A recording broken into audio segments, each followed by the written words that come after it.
Driving North Dakota's Highway 85 in the dead of winter is a special kind of purgatory. It's not just the cold, it's the emptiness. It's a landscape of nothingness, a flat, frozen ocean of snow and sagebrush where the wind howls with a voice that sounds disturbingly like a human scream. When you've been behind the wheel for 10 hours, highway hypnosis isn't just a term, it's a physical weight. Your mind begins to drift, your eyes track the rhythmic pulse of the white lines, and the hum of the 500 horsepower Cummins engine becomes a lullaby you have to fight with every fiber of your being. Welcome back to Midnight Shadows. Tonight, we leave the GPS behind and venture into the dead zones where the highway is no longer a road, but a gateway to things that shouldn't exist. Subscribe and join our convoy if you crave more stories from the places where signals die and reality starts to bend.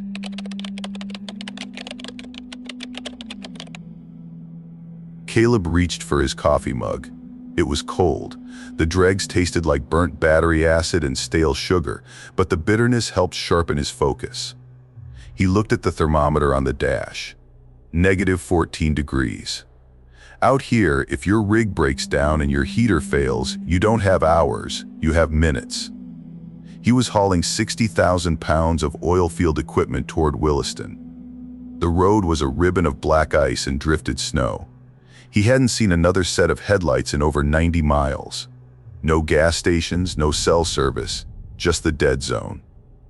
Then, his high beams hit something.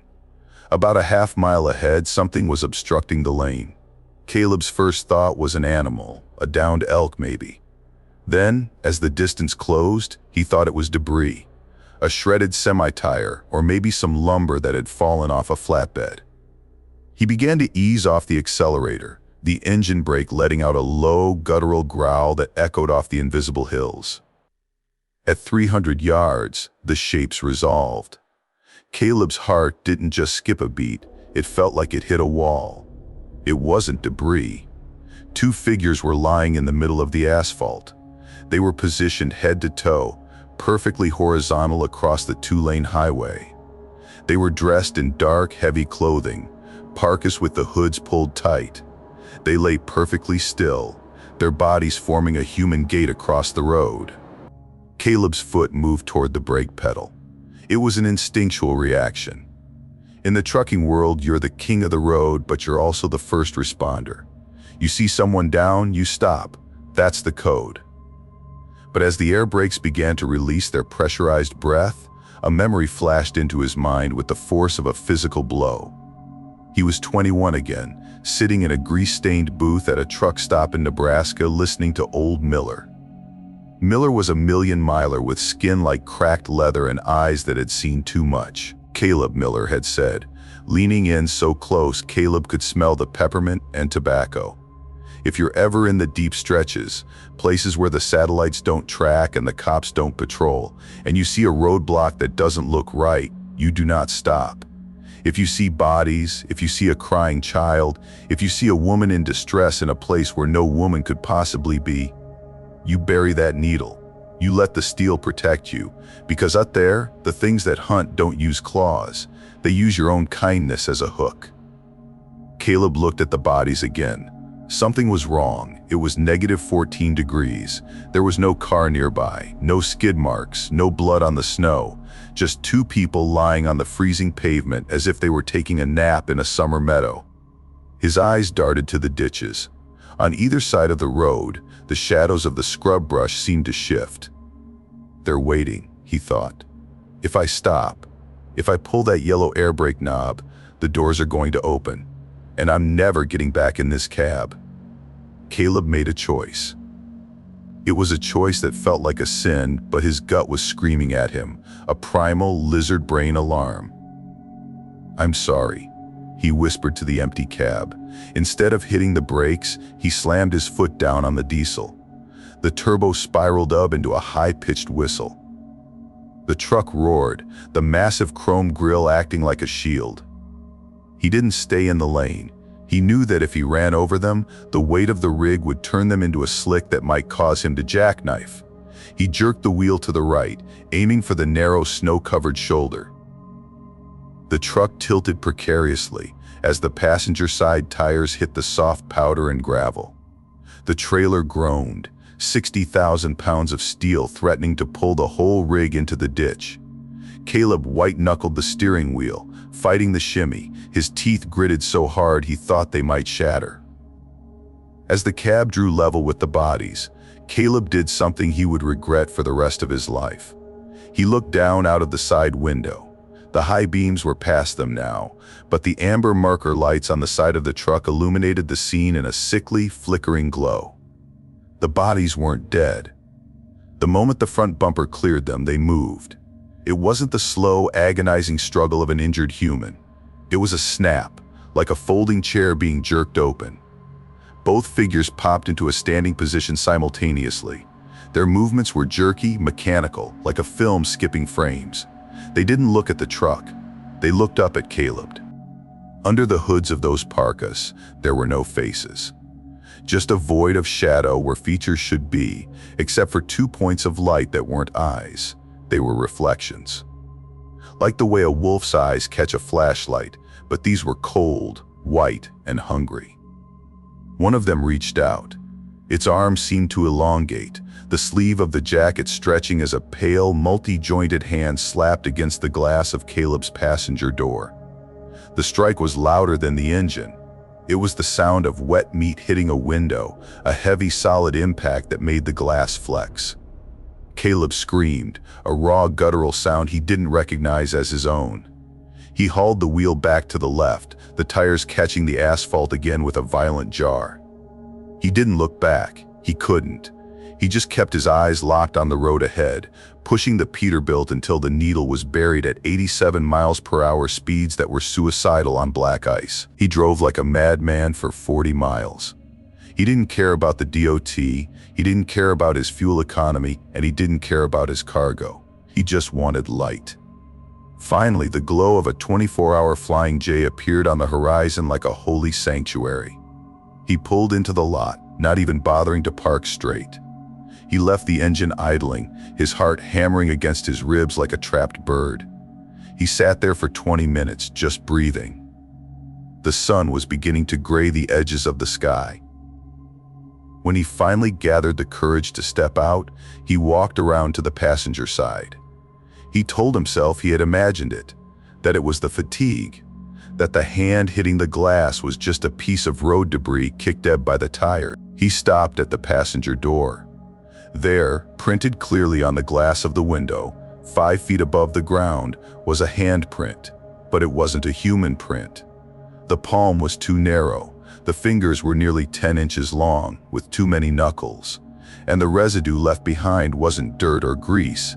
It was a thin, translucent slime that was already starting to freeze into a pattern that looked like frost, but the frost was gray. Caleb went inside and found a state trooper drinking coffee near the Cinnabon display. He tried to explain what happened. He expected to be laughed at, or worse, breathalyzed. The trooper, a man named Henderson who had worked the North Dakota beats for 20 years, just listened. He didn't interrupt. When Caleb finished, Henderson set his coffee down. "You're the lucky one, son," Henderson said quietly. "Lucky? I almost hit 2 people, or whatever they were." "We call them the lure," the trooper said. "We find the trucks every few months. Usually they're parked perfectly on the shoulder, engines idling, doors standing wide open, everything inside, wallets, the electronics, the cargo is untouched. But the drivers, they're just gone. No tracks in the snow, no signs of a struggle, just an empty seat." Henderson leaned in, his voice dropping to a whisper. "The only thing we ever find is on the glass. Those same prints you've got on your door. Whatever is out there, it doesn't want your truck. It wants the person behind the wheel." Caleb didn't finish his route. He called his dispatcher, told them the truck was at the Flying J in Tioga, and hopped a Greyhound bus back to Minnesota. He never drove a rig again.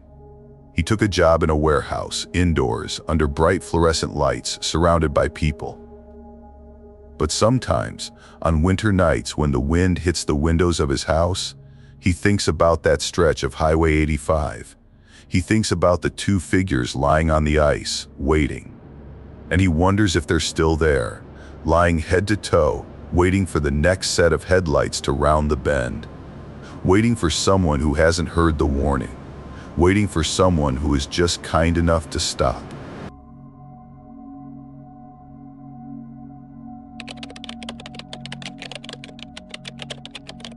There is a stretch of Interstate 80 in Wyoming that truckers call the Big Empty. It's a high-altitude wasteland between Rawlins and Rock Springs where the wind doesn't just blow, it hunts. In the winter, the ground blizzards can turn the world white in seconds, but in the autumn, it's the darkness that gets you. It's a heavy obsidian dark that seems to swallow your headlights whole. Dustin was pushing a 2019 Kenworth T680, hauling a load of sensitive electronics that had to be in Salt Lake City by 6 a.m. If he made it, his bonus was enough to pay off his mortgage arrears. If he didn't, he was looking at a career-ending service failure. He had been awake for 22 hours. He knew the risks, he knew about the electronic logs and regulations, but he'd figured out a way to ghost his records for one night.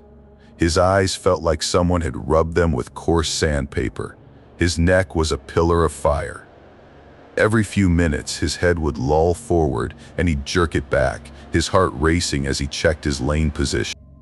"Just 3 more hours," he muttered, his voice sounding like a stranger's in the quiet cab.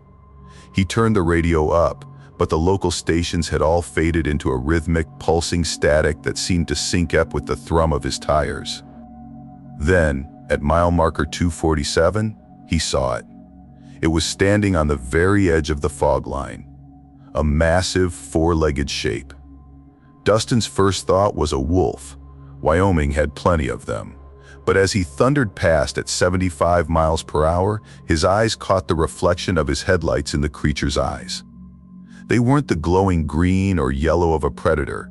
They were a flat, luminous white, like 2 polished silver dollars reflecting a moon that wasn't there. Dustin blinked hard, shaking his head. "Get it together, Dusty," he hissed. He reached for his thermos, but it was empty. 20 miles passed. The road was a hypnotic gray ribbon.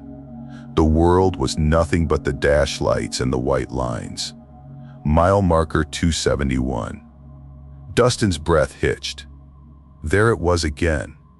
The same shape, the same position on the shoulder. It was impossible. He was doing 75. No animal could have outrun him, and even if there were 2 of them, the odds of them standing in the exact same pose 24 miles apart were astronomical. This time, as he passed, he saw the detail. The creature was black.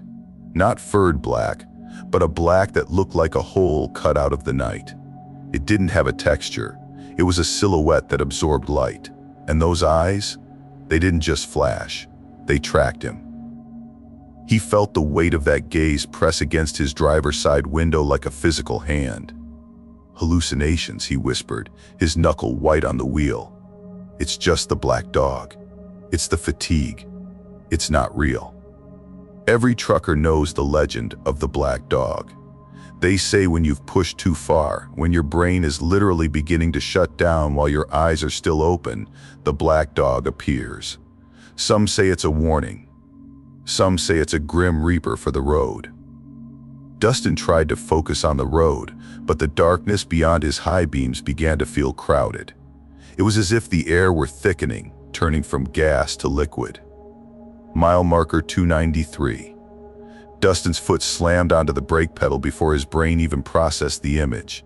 The dog was standing directly in the center of his lane. The Kenworth's air brakes let out a deafening metallic shriek. The trailer began to slide, the jackknife alarm beginning to chime in the cab. Dustin fought the wheel, steering into the slide, his heart hammering a frantic rhythm against his ribs. He expected the sickening impact of a 100-pound animal hitting his chrome bumper. He expected the spray of blood and shattered fiberglass. But there was nothing. The truck came to a shuddering halt in the middle of the interstate. Smoke from the overheated brakes curled past the windows.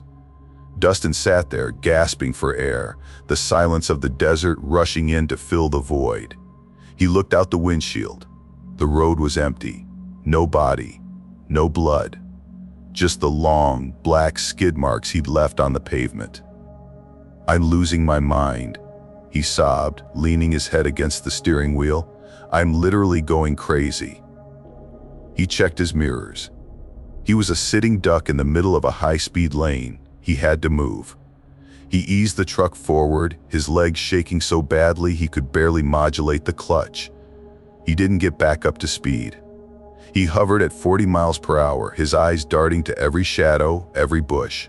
Mile marker 312. Dustin didn't see the dog on the shoulder this time. He felt a shadow fall across the cab. He looked to his left. He was doing 40 miles per hour, and there, gliding alongside his window, was the black witness. It wasn't running. Its legs weren't moving in a gallop. It was simply drifting through the air, its massive head level with Dustin's shoulder. It was close enough that Dustin could see the lack of features. There was no nose, no mouth, no ears, just a smooth, featureless head of void black shadow, dominated by those two shimmering silver-white eyes. The eyes were staring directly into his. Dustin couldn't look away. The world outside the windows began to dissolve. The road, the dash, the steering wheel, it all started to bleed into a grainy gray static. He felt a profound sense of peace, a seductive, heavy weight pulling at his eyelids. The engine's roar turned into a distant hum, then a lullaby. "Sleep," a voice whispered, not in his ears, but in the marrow of his bones. "It's okay now. Just close them. The road is finished." Dustin's eyes began to flutter. His grip on the wheel loosened. The Kenworth began to drift to the right, the rumble strips under the tires starting to vibrate. In his dazed mind, the vibration felt like a chorus. Then, the dog did something it had never done in any legend Dustin had heard. It didn't bark, it didn't howl, it screamed. It was a sound of pure, metallic agony, like a saw blade cutting through a live wire. It echoed inside the cab, vibrating the glass, shattering the hypnotic trance that had gripped Dustin's mind. Dustin snapped awake. His eyes flew open. He wasn't on the road. The Kenworth had drifted entirely off the asphalt. He was on the dirt shoulder, heading straight for a rusted, sagging guardrail at 40 miles per hour. He stomped on the brakes, the truck jolting and bucking as it plowed through the soft earth. He came to a stop with a violent jerk, the front bumper tapping the guardrail with a soft, metallic contact. Dustin sat there, the scream still echoing in his ears. He reached out and fumbled for the interior light. He turned it on, the cab flooding with harsh, yellow light. He looked out the driver's side window.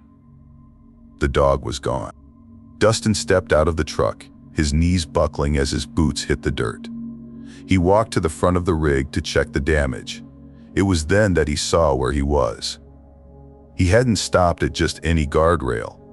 This was the Bridge of the Lost. It was a narrow overpass that crossed a dry, jagged canyon, a 200-foot drop onto boulders and twisted sagebrush. The guardrail he had tapped was the only thing between him and the abyss. But as he looked closer, his blood turned to ice. The rail wasn't just rusted, the supports had been washed out by a previous storm. If he had hit it with any real momentum, if he had drifted into it while asleep, rail would have snapped like a toothpick. He would have plummeted into the darkness, and in this remote stretch of Wyoming, they might not have found his wreckage for weeks. Dustin looked back at the road. There, in the dust of the shoulder, right next to his driver's side door, were prints. They weren't paw prints. They were circular, featureless indentations in the dirt, as if someone had pressed a hot silver dollar into the earth. They led away from the truck and toward the edge of the canyon, where they simply vanished. Dustin didn't finish the run. He crawled into the sleeper berth, locked the doors, and clutched a tire iron to his chest until the sun came up. He didn't care about the bonus. He didn't care about the morgue. When the sun finally crested the Wyoming hills, he drove to the nearest town, dropped the trailer at a drop yard, and called his dispatcher to quit. "I saw the dog," was all he said. The dispatcher, an old-timer named Sully, didn't argue. He didn't yell about the load, he just sighed. "The black witness doesn't show up for everyone, Dusty," Sully said.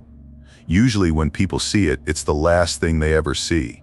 If you're still breathing to tell me about it, it means that thing had a reason to keep you here." Dustin never went back to Long Haul.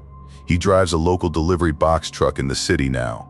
He's never out after dark, but sometimes, when he's sitting in his living room and the shadows in the corner of the room seem a little too dark, or the streetlights catch a reflection in a window, he sees those white, silver eyes. He wonders if it's a guardian or a ghost. But mostly, he wonders about the other drivers. Ones who saw the dog, felt the peace, and didn't hear the scream.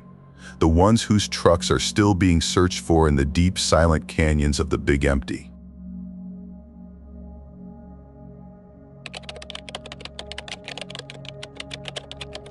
For team drivers, the truck isn't just a vehicle, it's a 20-square-foot ecosystem. Elena and Wyatt had been married for 6 years and hauling freight together for 4. They had a rhythm.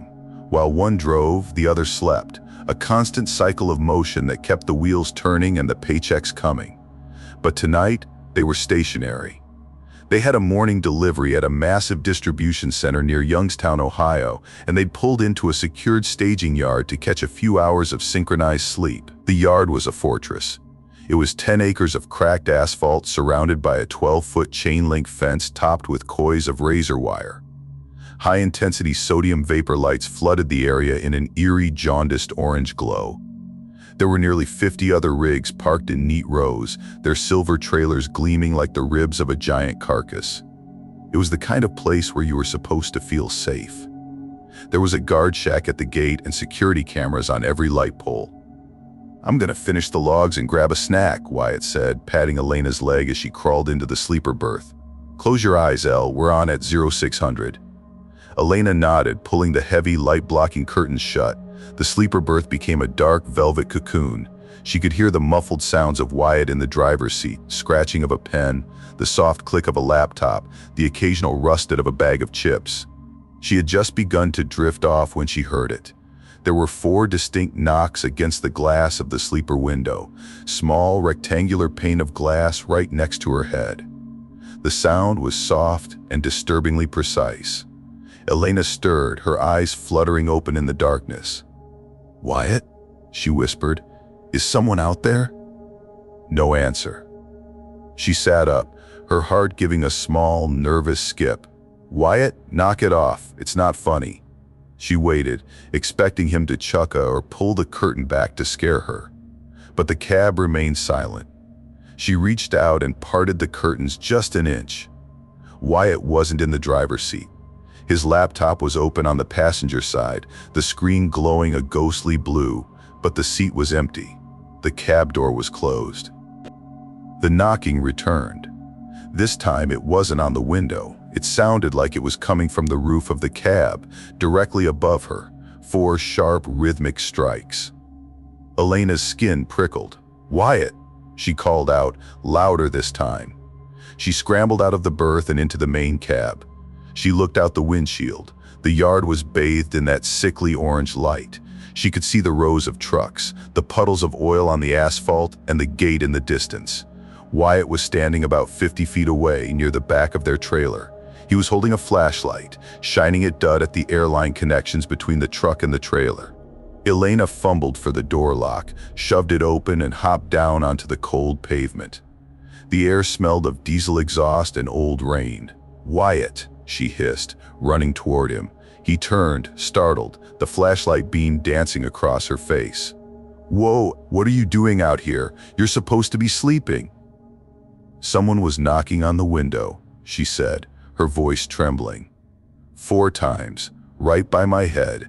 I thought it was you." Wyatt frowned, his brow furrowed in the harsh light. "I've been back here for 10 minutes, Elle. I thought I heard a hiss in the airlines. I haven't been anywhere near the sleeper window." They stood there for a moment, the silence of the yard suddenly feeling heavy.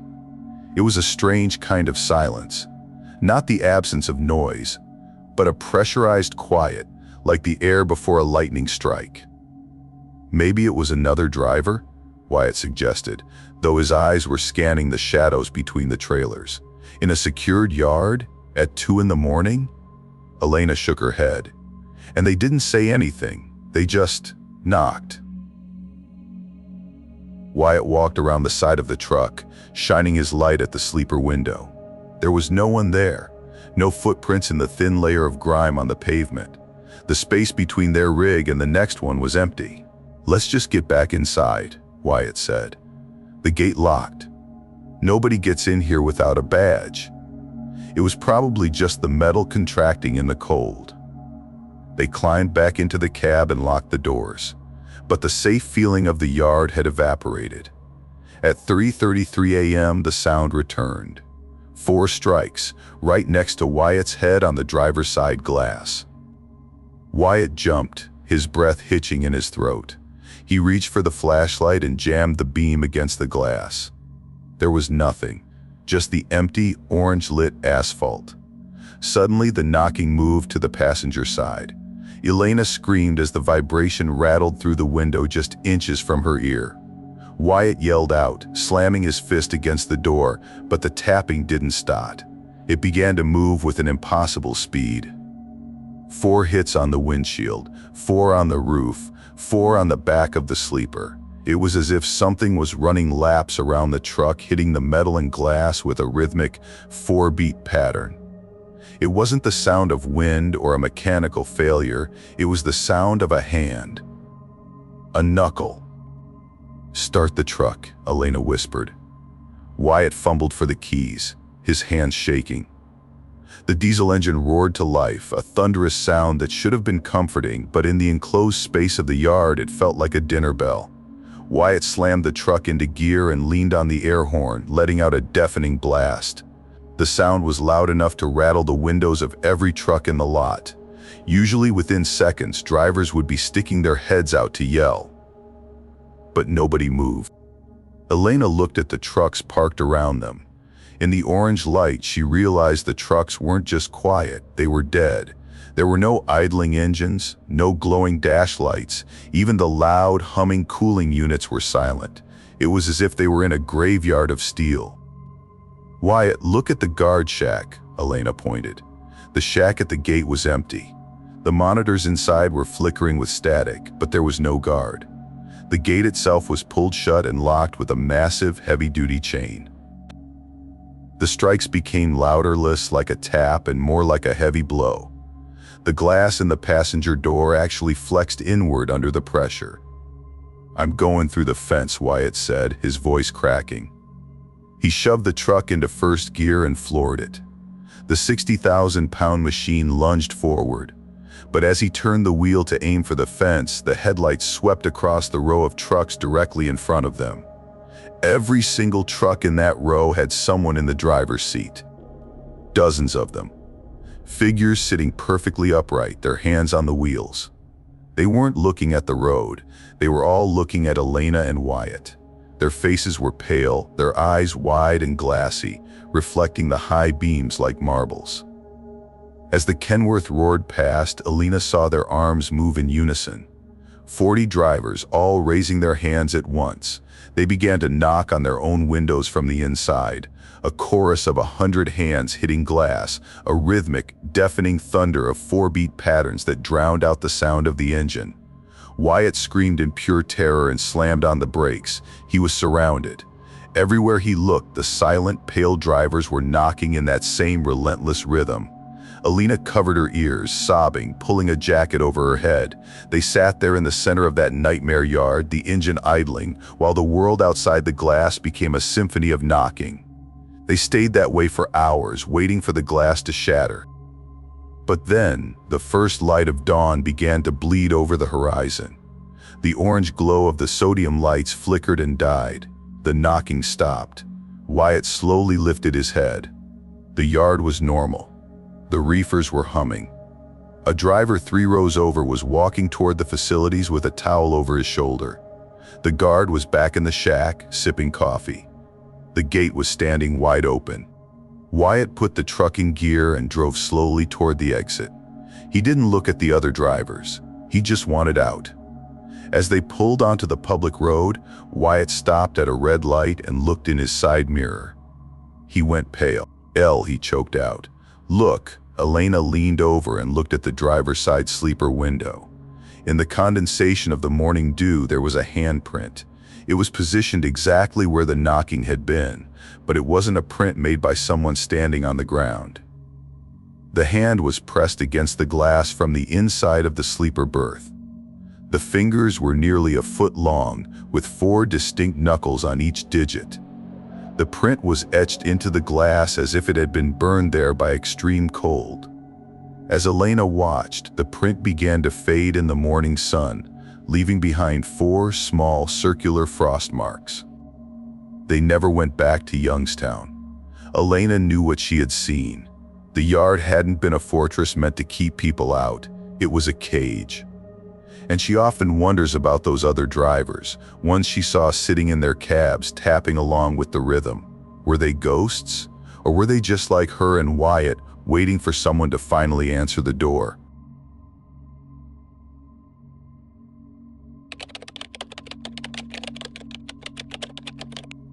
There is a specific kind of silence that exists only in the high desert of Nevada. It isn't just the absence of sound, it's a vacuum. The air is so thin and dry that it feels like it's trying to suck the moisture out of your very pores. When you're driving Route 50, the loneliest road in America, to nearly 4 in the morning, you aren't just a traveler, you are a ghost moving through a graveyard of ancient seabeds and forgotten mining towns. David was 32, a 10-year veteran of the road who preferred the solo night runs. He liked the solitude. He liked the way the world narrowed down to the pool of light provided by his high beams. He was hauling a load of refrigerated medical supplies from Salt Lake to Reno, a high-value, no-stop run that required focus and iron nerves. He hadn't seen another vehicle in over 80 miles. Just the endless, hypnotic rhythm of the sagebrush blurred by speed. Then, the figure appeared. It started as a flicker at the edge of his vision, a vertical shape where everything should have been horizontal. As the distance closed, David's brain tried to categorize what he was seeing. His lights swept over it. It was an elderly woman. She was walking along the narrow gravel shoulder, moving in the same direction as the truck. Her pace was slow and deliberate. She was wearing a pale blue hospital gown, kind that ties in the back, and white paper slippers. Her hair was long, thin, and shocked white, whipping around her face in the violent draft created by the passing truck. David's foot instinctively moved toward the brake. It's 40 degrees out there, he thought. She's in a gown. She's going to die of exposure. He began to slow down, the air brakes letting out a soft, pressurized breath. He checked his mirrors to see if he could pull over safely. But as he drew level with her, as the cab of the truck passed just feet from where she stood, she turned her head. David didn't pull over. He didn't even stop braking. He slammed his foot onto the accelerator so hard the engine groaned in protest. Her face was wrong. It wasn't that she was ugly in a traditional sense. It was that she looked like a human face drawn by someone who had only had the concept described to them, but had never actually seen one. Her eyes were set too far apart, almost on the sides of her head like a bird's. Her nose was perched too high on her forehead. And then she smiled. It was a grin that stretched from ear to ear, showing a double row of small, needle-sharp teeth that looked more like a shark's than a grandmother's. Her skin didn't wrinkle, it folded like wet paper, collapsing in on itself as her mouth opened far wider than any human jaw should allow. David watched it in the side mirror as he sped away. She stood perfectly still on the shoulder, her white gown glowing like a beacon in the darkness, watching his taillights. He reached for his CB radio. He needed to hear a human voice to convince himself he wasn't having a psychotic break. He called out for anyone on the channel, but only a thick, heavy wall of white noise answered him. The static cleared instantly. But it wasn't a trucker who answered. It was the voice of a woman. She sounded sweet, grandmotherly, and profoundly sad. "I'm here, David," the voice said. David froze. He hadn't given his name. "I've been walking for so long," the voice continued, vibrating through the radio speaker even though David wasn't pressing the button. "My feet are so tired." Won't you please come back? I'm so cold. I just want to go home." David grabbed the handset and threw it onto the passenger seat. The voice grew louder, more frantic. "Please, David, I saw you looking at you. Just turn the truck around. I'll show you where the hospital is." He reached down and ripped the power cord from the back of the unit. The lights on the display died. The unit should have been dead. "Place," the voice shrieked, now coming from the speakers of the truck's stereo system, which hadn't even been turned on. "Stop the truck!" Then, total silence. David's hands were slick with sweat. He was doing 90 miles per hour now, the truck shaking as it hit the limits of its governor. Suddenly his cell phone began to vibrate in the cup holder. Unknown number. He ignored it. A second later, a notification chime echoed through the cab. A new text message. It was a photo. He picked up the phone with trembling fingers. His heart nearly stopped. The photo was taken from the shoulder of the road. It showed his own truck, Gold Eagle logo, clearly visible as it sped past. You could see David's face through the window, twisted in terror. But there was something else. Reflected in the glass, standing directly behind David inside the cab, was the blurred shape of a white hospital gown. David let out a choked sob and threw the phone against the passenger side door. He didn't look back. His phone vibrated again on the floorboard. He looked down for a fraction of a second. "I've been walking this road for 37 years, the message read. "Everyone always drives past. But I saw your plate, David. I'm done walking." The phone began to ring again.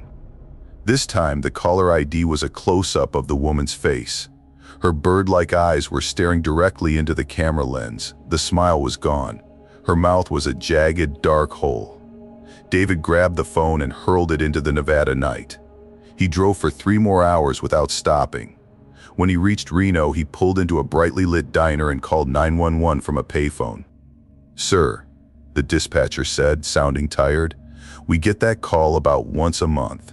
We've sent troopers out there dozens of times. They never find anything but old animal bones and desert trash. The mind plays tricks after 18 hours on the road. Get some sleep." David hung up and waited for the sun. When he went back to his truck, everything seemed normal until he climbed into the cab. There on the passenger seat was a small, plastic hospital wristband with a blue clasp. Eliza M. Watkins. Admitted October 15, 1988. Status: deceased. On the back, written in what looked like charcoal, were 4 words. "See you at home." David quit that day. He moved to Florida, took a landscaping job, and stayed off the road. But last week, a memory notification popped up on his new phone.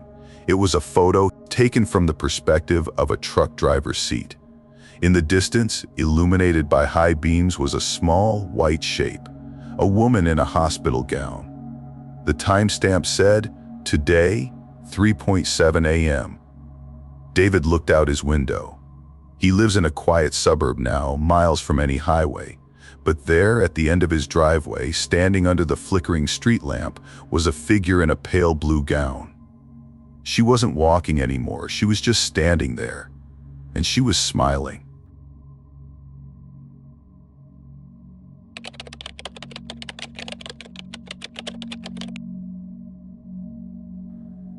Cassandra was a second-generation road dog. Her father had driven tankers across the Panhandle for 30 years, and she had 15 years of her own logged into the books. She wasn't prone to nerves. She'd handled brake failures on mountain passes and survived jackknifes in whiteout blizzards. She thought she had seen everything the American highway could throw at a person. She was wrong. It was late October, and she was hauling a load of high-end organic produce from the Coachella Valley toward Las Vegas. To save time, she took CA 127, a desolate ribbon of asphalt that cuts through the heart of the Mojave, skirting the edges of Death Valley. The desert at night is a beautiful, hostile place. The stars are so bright they look like they're screaming, and the shadows of the Joshua trees look like twisted limbs reaching for the sky. The temperature had dropped, but the asphalt still radiated the day's heat, creating shimmering waves in her headlights that made the road look like it was underwater. Around a.m., the road ahead began to look different. At first, Cassandra thought it was a spill. Perhaps a gravel truck had lost its load. The asphalt looked textured, covered in a thick, undulating carpet of brown and tan. As her high beams cut through the gloom, the carpet began to move. It roiled. It flowed. It was a seething mass of movement that stretched from shoulder to shoulder, covering the road for as far as her lights could reach. Cassandra slowed the rig to a crawl, her heart thumping a slow, heavy rhythm against her ribs. Then she saw the eyes. Thousands of them, tiny, pinprick reflections of her headlights, shimmering like a sea of diamonds. They were tarantulas. Hundreds of thousands of them. They were the size of a human fist, their hairy bodies dark against the pale desert sand. They were moving in a massive, coordinated migration, flowing across the highway in a river of legs and fangs. The road wasn't just covered, it was replaced. The asphalt had become a living, breathing organism. Cassandra had heard about the migrations, but this was a biblical plague. She couldn't go around. The terrain was too treacherous. She had a delivery window. She had a contract. She had to go through. Cassandra took a deep breath, gripped the steering wheel until her knuckles turned white, and shifted the truck into low gear. "I'm sorry," she whispered to the darkness. She pressed the accelerator. The first spider disappeared under her front left tire. She didn't just hear it, she felt it. There was a soft, wet impact that vibrated through the steering column. Then came the others. The sound was unlike anything she had ever heard. It wasn't the dry crack of leaves or the metallic snap of debris. It was a continuous, rhythmic sound of organic matter being crushed under 80,000 pounds of pressure. It sounded like someone was walking through a field of overripe fruit or bursting a million bubbles of thick, viscous grease. The truck began to feel slick. The sheer volume of crushed spiders was creating a layer of biological lubricant on the road. The trailer began to sway slightly, the tires struggling to find purchase on the gore-slicked asphalt. Then, she saw movement in her side mirror. They weren't all staying under the tires. In the amber glow of her marker lights, she saw dozens of tarantulas scrambling up the sides of her trailer, using the rivets and seams as handholds. A dark shape appeared on the hood of her truck, a massive male with a leg span of nearly 8 inches. It walked up the hood toward the windshield with a mechanical, deliberate grace. It reached the base of the glass and stopped. Cassandra froze, separated from the creature by only 2 inches of safety glass. The spider lifted one leg and struck it against the glass with a distinct, sharp contact. Then another. It wasn't a random movement. It was probing, looking for a way in. More shapes appeared, crawling over the side mirrors and draping themselves over the windshield wipers. Her field of vision became a shifting, hairy mosaic of legs and abdomens. The crushing beneath the tires continued for 3 miles. 3 miles of non-stop wet impacts. The smell began to seep into the cab, a copper-like, earthy stench of crushed chitin and fluid. It was thick and cloying, sticking to the back of her throat. Suddenly, the carpet ended. Cassandra floored it, the engine screaming as she tried to shake the hitchhikers off her rig. She didn't stop until she hit a brightly lit station 50 miles away. She hopped out of the cab, her legs shaking, and began to frantically scrub the windshield. When she walked to the front of the truck, she nearly threw up. The grille was packed. The wheel wells were plastered with a thick, hairy paste. But worst of all were the survivors. A tarantula crawled out from behind her headlight. Another dropped from the bumper. They were everywhere, in the chassis, tucked into the wiring harnesses, hiding in the shadows of the fuel tanks. A local sheriff walked out and leaned against his cruiser. "Hit the migration, huh?" he asked. "They're Mojave browns, stubborn as hell. You'll be finding them in your gear for a month. Just hope none of them found a way into the sleeper." Cassandra froze. The sleeper. She had left the small, circular vent on the back of the sleeper berth open to catch the breeze. She spent the next 4 hours at a truck wash, blasting every inch of the undercarriage with a high-pressure wand.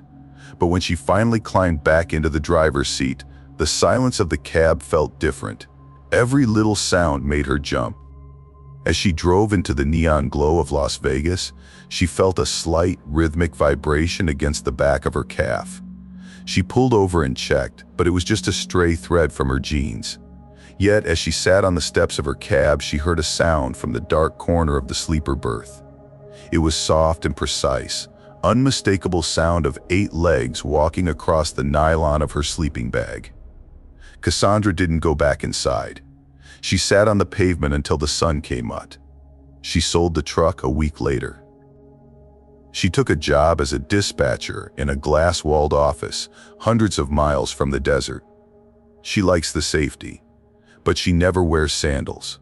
She never sleeps without the lights on. Every time she hears a bag of chips open or a bubble-wrap mailer pop, her breath hitches and her skin begins to crawl.